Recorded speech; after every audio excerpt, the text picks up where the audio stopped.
नमस्कार. नॉन-व्हेजचे आपण खूप सारे प्रकार खाल्ले असतील. चिकन, मटण, मासे, खेकडे. त्यापैकीच आज आपण नॉन-व्हेजचा एक जबरदस्त प्रकार म्हणजेच भेजा फ्राय बनवून घेणार आहोत. बनवायला अगदी सोपा पण तितकाच चवदार असा हा भेजा फ्राय कमीत कमी वेळामध्ये बनवून तयार होतो. गरमागरम भेजा फ्राय खाण्यासाठी तुम्ही ज्वारीची, तांदळाची किंवा बाजरीची भाकरी खाऊ शकता. तर झटपट असा भेजा फ्राय बनवून तयार आहे. तर चला जास्त वेळ न घालवता आजच्या व्हिडिओला सुरुवात करूया.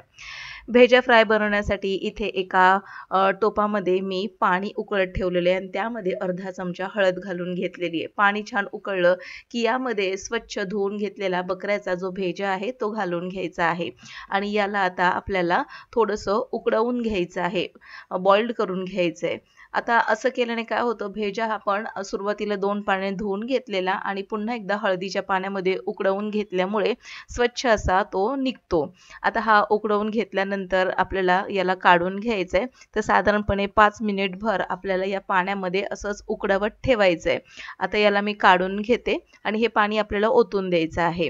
आता याला थंड करत ठेवलेलं आहे. तोपर्यंत आपण मसाला तयार करून घेणार आहोत. तर इथे एका चॉपरमध्ये मी मध्यम आकाराचा कांदा आणि मोठा असा अर्धा टोमॅटो यामध्ये घालून घेतलाय. सोबतच यामध्ये आलं आणि लसूण घालून घ्यायचंय आपल्याला आणि बारीक असं चॉप करून घ्यायचंय. आता हे सगळं मी एकत्र चॉपरमध्ये घातलेलं आहे आणि बारीक करून घेतलेलं आहे. जर तुम्हाला लसूण आणि आलं बारीक चॉप करून घ्यायचं नसेल तर त्याची पेस्ट देखील तुम्ही इथे घालू शकता. आता हे छान असं बारीक झालेलं आहे. यातलं ब्लेड मी काढून घेते. तोपर्यंत आपण भेजा बघून घेणार आहोत. तर इथे बऱ्यापैकी हा भेजा थंड झालेला आहे. याला आता आपण सुरीच्या सहाय्याने बारीक असे तुकडे करून घेणार आहोत. तसं पाहायला गेलं तर अतिशय लोण्याचा गोळा जसा असतो तसं हा भेजाचं टेक्स्चर असतं, मऊ लुसलुशीत असं. तर याला मी आता चॉप करून घेतले, तुकडे करून घेतलेले आहेत. आता एका पॅनमध्ये आपल्याला जवळपास 1 ते 1.5 चमचा तेल घालून घ्यायचं आहे. भेजा फ्राय बनवत असताना जास्त तेलाचा वापर करायचा नाही, कारण की ते बनवत असताना त्याला देखील भरपूर असं तेल सुटतं. तर साधारणपणे 1 पळीभर इतकं मी तेल घालून घेतलंय आणि यामध्ये बारीक चिरून घेतलेला कांदा, टोमॅटो, आलं, लसूण जे चिरलं होतं ते सगळंच घालून घ्यायचंय आणि छान असं परतून घ्यायचंय. आता याचा रंग बदलेपर्यंत आपल्याला परतून घ्यायचे. थोडक्यात याला तेल सुटलं पाहिजे. आता पाहू शकता बऱ्यापैकी कांदा आणि टोमॅटो मऊ झालेला आहे आणि आलं लसूण देखील छान असं परतलं गेलेलं आहे.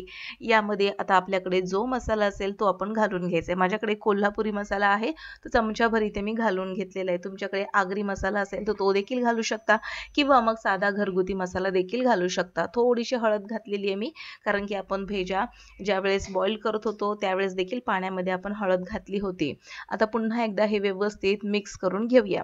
यामध्ये आता जास्तीचे गरम मसाले एक्स्ट्राची किंवा गरम मसाला पावडर घालायची गरज नाही, कारण की या मसाल्यामध्ये आधीच आपण गरम मसाल्याचा वापर करून घेतलेला आहे.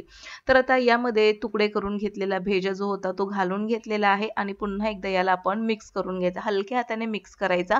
जर आपण जास्त बारीक केलं तर ह्याचं पूर्णपणे मॅश होऊन जातं.